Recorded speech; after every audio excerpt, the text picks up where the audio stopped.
watch list of the condition of the premises, and in addition to that, take pictures so that you know what you're going when you're going in and when you're leaving, because they always keep that security deposit. They're always jacking you up one way on being a tenant on property. And one thing real quick, Steve, always ask as a tenant if you're renting a home, was this a primary residence, and is it a primary residence of the owner? The reason why, Steve, if it's a primary residence that was vacated, you, the tenant, have to ask yourself, is this home in foreclosure? Right. Because so many times these tenants walk in the homes already in foreclosure, not disclosed, and soon to be out. Ask that question.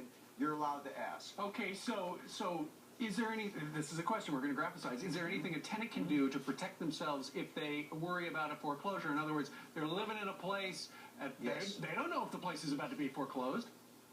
There is a form called Request for Notice. You can get it at an office supply store. A request for notice is a document that you sign, has name and address information, and you could go record that at the recorder's office. What that means, Steve, is that any interested party who is a subject of foreclosure, they must be given notice. So if you're a tenant and you're going to take possession, you get that form, you record it at the recorder's office. If a lender forecloses, they are supposed to send you notice because it's a matter of public record.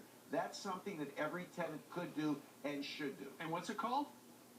Request for notice. All right, very good. Finally, how do you make sure that the person who gets the rent is getting the rent? Yeah, well, here's the deal. Look, the problem is if you're paying your rent directly to the homeowner, you don't know if that money's being sent in to make the mortgage payment. That's right. If there's a management company involved, Steve, you could make it as part of the contract. Say, listen, I have no problem sending you the money, but I want to make sure that cash is going to the lender. So you have something in your management agreement saying, look, we want verification that it's being sent to the lender because we don't want to get thrown out in 6 months. That's what you need to do. Do those type of protections. At least it creates dialogue, Sure. and they know you know what you're talking about as a tenant. You gave us lots of good information. And next time I have a problem with a landlord and a couch, you and I are going to rent a Stanley steamer, Bob Massey, and we're going to go fix it. Very